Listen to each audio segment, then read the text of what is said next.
These first 100 days, we can say that there is great hope that the mandate of this commission, there is every indication that the government is committed to support this commission to deliver. As you are aware, this is one of the Chapter 15 independent commission, and we have a mandate to deliver.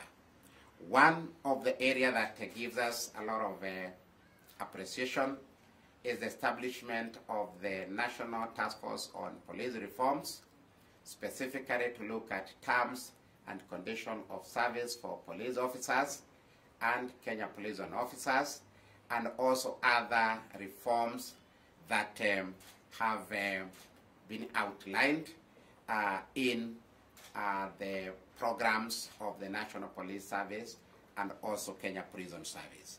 We have a mandate on the terms and condition of service for police officers. The first item on your first day of employment is the employer gives you terms and conditions. The first thing he states on that, terms and condition, is things to do with your basic pay, things to do with your allowances, items to do with housing, items to do with insurance, matters to do with your welfare, work environment, psychosocial support, and other related matters that makes an employee get clearly what terms and conditions he has been hired. This task force, we are in place that the big part of its mandate is to look into this area. We are looking forward to the outcome of this task force, and we are hopeful that there are three areas, many areas that we have highlighted will be looked into, and the police officers will be able to get a better improvement of their terms and conditions moving forward. We've been concerned, and we've raised this matter severally, of allowances for police officers working in hardship areas and areas that are far-flung areas in northeastern, in some areas of the Rift Valley, some areas of the coast, some areas of lower eastern, and other areas that have various security threats that are a bit extraordinary from urban areas. We're sure that this is the time for police officers to come out and to be able to air the issues that are really affecting them in these areas, and the task force will be able to reason to them and will be able to take into consideration all these matters. The other area that we think the national government under the leadership of the president has performed very well is on the area of the promise to reduce youth unemployment or jobless youth. You're aware many youths are hustling with life, trying to make the ends meet, and most of them have no job to earn them a living. Last week, you saw the National Police Service in 3 pass-out parades consecutively. The first one was at the National Police Service College at Kiganjo on Tuesday. The second one was at the National Police Service Administration Police College at Embakasi, Campus A, and the third one was at the National Police Service College, General Service Unit Training College at Embakasi, Campus B.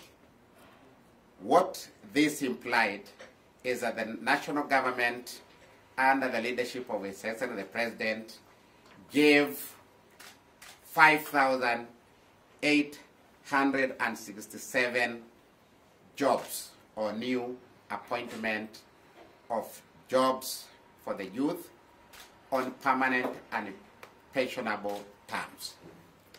This number goes ahead to reduce the number of unemployed youth in this country. As a commission, we appreciate the government for this, and as we executed our mandate, which includes recruitment, appointment, and confirmation of appointments, it's good to say here that we have already, as a commission, appointed these police officers into their jobs, and we look forward that in the next 6 months, these police officers will maintain good discipline, will maintain good performance, so that they can be brought back here for confirmation of their appointments, so that they can be permanently and pensionably employed by the government. This is a great effort from the promises that we saw in the Kenya Kwanza manifesto, and I am sure moving forward, this is going to be the trend, and we are going to have many youths benefit from this program. The other initiative that have also given a lot of hope to the work of this commission is on insurance of police officers. One of the terms and conditions of service that we give during employment is to clearly tell an employee how that officer and his family, all her family, immediate nuclear family, are insured. We had police officers during our last monitoring visit. We had reports of many challenges that they were experiencing, including capitation, including access to specialized services, and also long queues and lack of attention for police officers when they have gone to the hospitals. We have moved on to consider all these challenges, and we've changed the provider of the services. Moved from NHIF, which was providing services, to a CIC consortium, which will be providing the medical cover assurance for police officers, while also we moved to Britam Assurance, which will be providing group personal accident and work injuries benefits act insurance for police officers who may face any danger or any threat that may cause injury on themselves, so that the police officer can be confident to work and provide security services to the citizen. These are new changes that just happened this month, and the process of registration for police officers digitally is ongoing. As this process continue, the numbers that are accessing this system and the numbers that are registering online, for any new system, when all of them are registering, there could be challenges of delays in the system, but we ask police officers to be patient with the system. There are times when, because it is using the network, it is using the internet to go into the system, there are times when the system is low, because all the 107 police officers are registering. So be patient. If it doesn't work at this time, you try again until you have your data captured in the system. The technology we have is trusted, and it can be able to make sure that all police officers at the end of it are registered, and they'll be able to access services. We urge the commanders who are performing delegated human resource responsibility as at the stations, right from the OCS, the OCPDs, and the sub-county and the county police commanders, to assist the junior police officers who are trying to access this system, and to make sure that all of them are registered, because this is what will enable them to access the services. I think those three areas have been very key, and we, as a commission, we really thank the government that these initiatives are happening because of the great commitment we have from the government. finally, we as a commission, we are made up of 9 commissioners. And all of them are appointed by His Excellency the President. The commission, under the law, provides a way for any commissioner who may wish to resign for other duties or who may get other opportunities to be able to leave. It's good to inform you that the commissioners, the 9 commissioners are made up of, as stipulated in Article 246, 2A, B, C. You'll find the list of all the commissioners there. And there are 9. 1 is a person qualified to be a High Court judge. 2 is 2 retired police officers. 3 persons who have served the public with distinction. Then we have Commissioner IG, Commissioner DIG KPS, Commissioner DIG APS. Total to make 9. On 7th November, a commissioner who has been holding the position of a commissioner qualified to hold a position as a High Court judge did tender his resignation voluntarily to take up other national assignment in the government. That left the commission with a deficit of 1 commissioner, and as the law provides, the chairperson is required to immediately inform and communicate to His Excellency the President through a writing, and I did exactly do the same, and His Excellency the President, after receiving this communication, is required by the law to appoint a selection panel to pick a replacement of the commissioner who have resigned. On 13th January 2023, the selection panel was appointed via Gazette notice, and this selection panel has already started the process of replacing or selecting a nominee to replace the commissioner who resigned. All the other commissioners until this morning, I have no communication that anyone has not reported on duty, so all the other 8 commissioners are on duty, and we look forward to this selection panel to move with speed so that they can be able to send the appropriate nominees to His Excellency the President, and the President will pick a commissioner for us and deploy to this commission so that the commission can function normally as required by the law. We look at these 4 major initiatives as a great expression of the national government commitment to support National Police Service Commission as one of the Chapter 15 commissions and independent offices, and we look forward to many more initiatives as outlined in the Kenya Kwanza Manifesto that will take police reforms forward.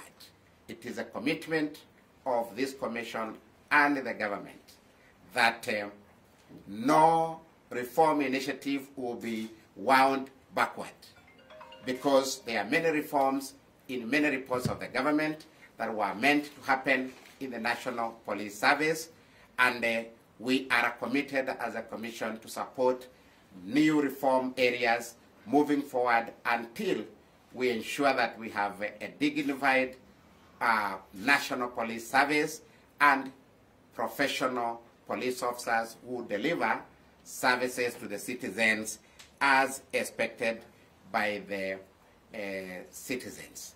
We know there are many areas that officers would want to air for change. I've heard about police uniforms, some dissatisfaction from quarters. This is a time to come out and say what you feel as police officers about your uniform.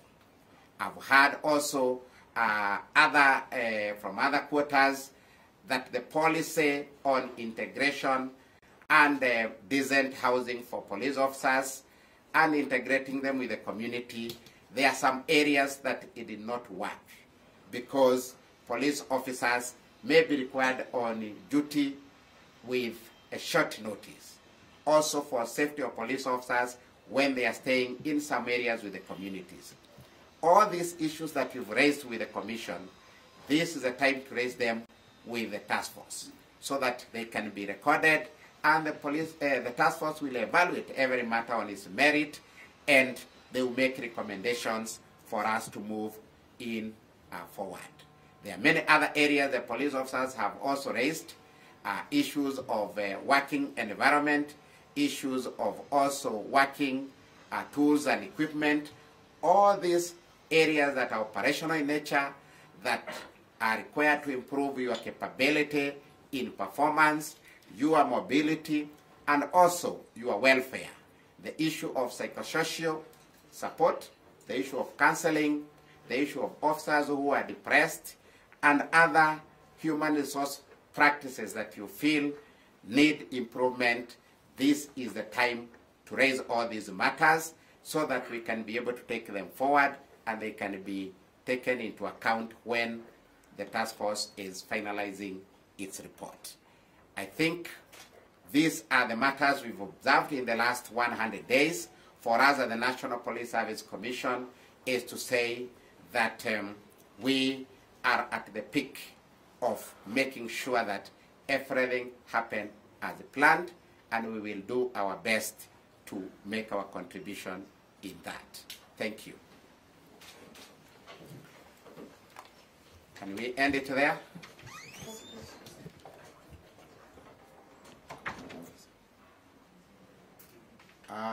Yes, I hear there are questions. Can we take a few? 1, 2, 3, 4. I think 2 ladies, 2 gentlemen. That's a very good balance. Okay, start with the lady from NTV. As late as last Friday, an officer who had been ailing had to be detained at the Nairobi hospital because of there was an issue around CIC fastening payment of his bill in the hospital, and there was concern that their turnaround time is slower than how the NHIF dealt with such matters. Can you speak to the matter where some officers are complaining that the insurance provider is a bit slow in terms of making payments when they are in need? Thank you. Can I take another one? What's the latest on police constables' salaries? Sorry? The latest on the issue of police constables' salaries. Salaries? Yes. Okay, latest as in the what? The latest information, has there been any developments? Okay, the basic pay. Yes. Okay, good. Can I take this one first? I think I mentioned about the insurance as one of the items in the terms and conditions of service. And I said we are in a transition.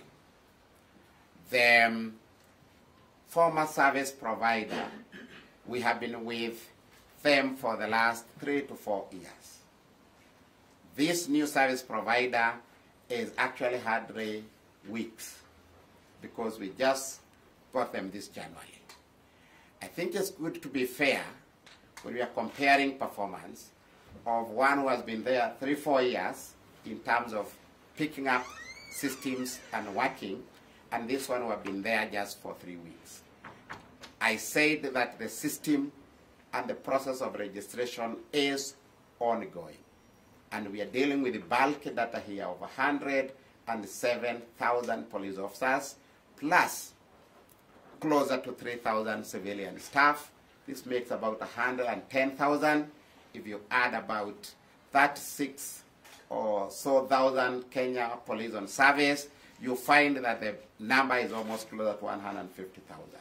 So I would call these systemic startup problems or challenges that will be sorted with time and as soon as possible. What I would want to urge the service provider is, before this National Police Service Commission moves out to do the monitoring, because it's still early for us to go to the field, but we have already such cases that we are receiving, fast track the system so that they can work and serve police officers immediately. For the one officer that you have cited, I don't have the specific detail of which officer, but I'm sure that if it is a serious matter, the Inspector General and the Deputy Inspector General for the respective service where that officer comes from are appraised of the matter, and if they required other different intervention, that action will be taken. At the end, no officer should be left unattended, even if we have the startup problems. On the issue of basic pay for the police constable and what is the latest development, we still have the basic pay as a baseline as the National Task Force takes up the reforms. It is one of the items that the task force will reason to the officers and be able to compare this across other security agencies in the sector and be able to determine what is the best level of the pay for a police constable, which previously we had worked together with SRC to ensure that police constable entry point is not as the same as equivalent in the public service. I hope you are aware that police constable are paid a little bit higher than equivalent civilian in the public service. So there is no change on that until we have this report of the National Task Force that is working on that. Yeah? My name is Bernard Gito from Middleman. If you don't mind, maybe you can tell us what is the minimum pay of a police officer? Who is earning the least, and maybe the highest, so that maybe in terms of the task force when it's come, maybe Kenya can be able to understand maybe the lowest amount of police officer gets.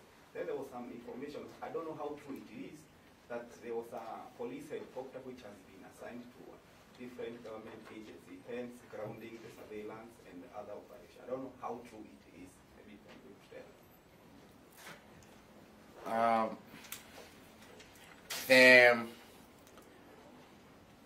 minimum pay, that is the entry pay for a police constable,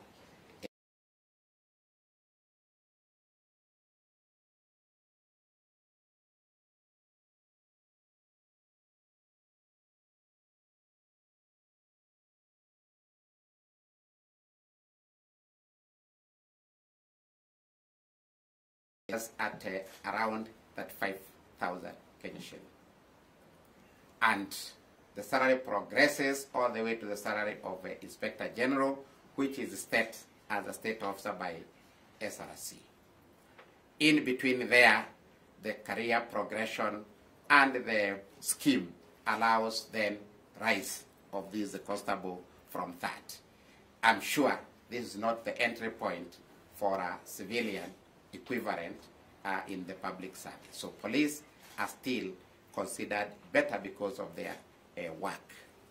On the air wing and the reforms that are happening at the air wing, I may not comment on police operations of the helicopters and other equipment that are in the command of the Inspector General. Let the Inspector General respond to that, but I also know that there are various other reforms that are ongoing in the National Police Service Air Wing, and this will be accounted together as we see the report of the task force. So for now, the status of that item of the actual operations of where the helicopters are and what they are doing, that is the responsibility of the Inspector General. Yeah. Concern to the resignation of the commissioner, does this affect the operations of the commission? And also, what is the stipulated time frame to have the president appoint another commissioner to join the commission? The commissioner who resigned, Commissioner Naftali Rono, was heading a committee of the commission on appeals, policy, and legal affairs. And since his resignation, the chair has appointed, I've already appointed another commissioner to act as the head of that committee, so that operations and the work of that committee is not deterred. So to that extent, it has not deterred. But in the formation of a full commission, their requirements and how quorum are constituted, yes, on that one area, we have a challenge, but we are sure that it is a short-term challenge, and the commission has a leeway on critical matters to the commissioner's powers to do some co-option, whether temporary or for long term, to fulfill a certain function of the commission. So we've not been affected by that, but in the long term, if we stay without that commissioner, we could be affected. Yeah? I wanted to talk briefly on salary stoppage. We go and confirm. We have information that close to 2,000 officers got their salary stopped, either will be started duty, prolonged sickness, or some have refused to proceed on transfer. Would you kindly comment a bit on that? Are there situations whereby the salary can be stopped because an officer has been sick for too long? Madam Vice Chair. Madam Vice Chair here can comment on that, because she heads a committee on recruitment, appointments, and welfare, and the matters of appointments, secondment, interdictions, and other matters fall in under that. Madam Vice Chair, you can take up that. Yeah, thank you very much, Dr. Alice Otwala. As the chair has said, you have clarified the different matters where an officer's salary can be stopped, and you are very right.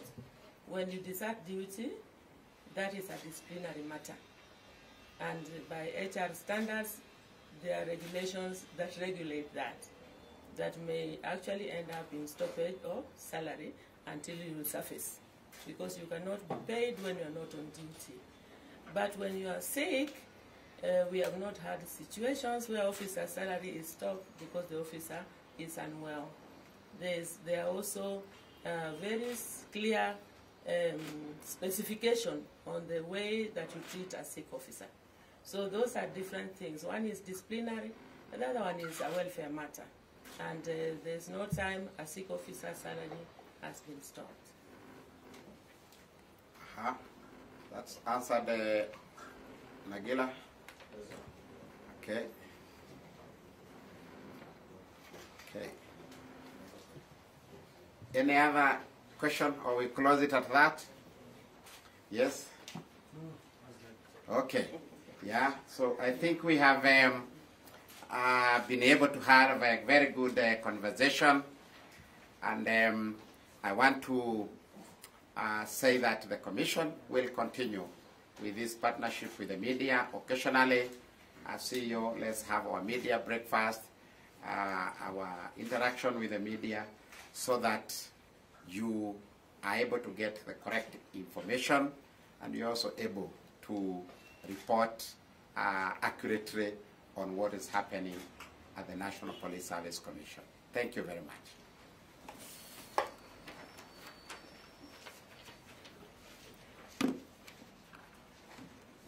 Oh, was this part of recording? Yes. Oh, okay. It has been calling a lot. I thought, no, this one is mine. It was not recording. Okay. Thank you very much. You're welcome for tea. Is there tea? Where is it? Can I see to believe?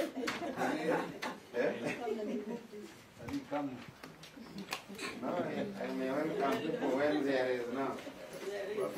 Okay. That okay, I have confirmed there is tea. Lead our friends to have some tea. Thank you.